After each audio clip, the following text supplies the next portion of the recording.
മേലാർകോട് ഗ്രാമപഞ്ചായത്തിലെ 5 റോഡുകളുടെ പുനരുദ്ധാരണ പ്രവർത്തനങ്ങൾക്ക് തുടക്കമായി.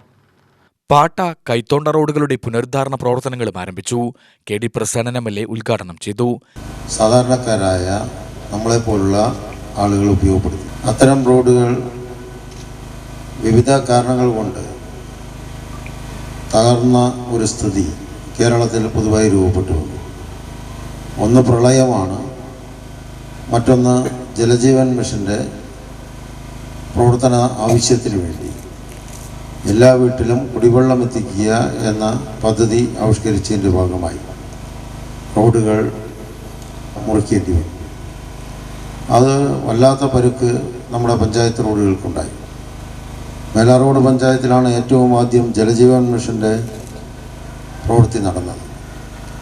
അതുകൊണ്ട് ആദ്യഘട്ടത്തിൽ ആ പ്രവർത്തനം നടന്ന പഞ്ചായത്ത് എന്ന നിലയ്ക്ക് റോഡ് പുനരുദ്ധരിക്കാനുള്ള മുഴുവൻ തുകയും പഞ്ചായത്ത് തന്നെ കണ്ടെത്തേണ്ടി വന്നു. പിന്നീട് പല ഘട്ടങ്ങളിലായി ജലജീവൻ മിഷൻ്റെ പ്രവർത്തനത്തിന്, റോഡ് നവീകരണത്തിന് ആ പദ്ധതിയിൽ തന്നെ ഫണ്ട് ഉൾപ്പെടുത്തുക എന്ന തീരുമാനം പിന്നീട് വന്നു. ഗ്രാമപഞ്ചായത്ത് പ്രസിഡന്റ് T. വത്സല അധ്യക്ഷയായി. ജില്ലാ പഞ്ചായത്ത് അംഗം രജനി, പ്രേമലത, I. മൻസൂർ അലി, ഉഷ ശശീന്ദ്രൻ എന്നിവർ പ്രസംഗിച്ചു.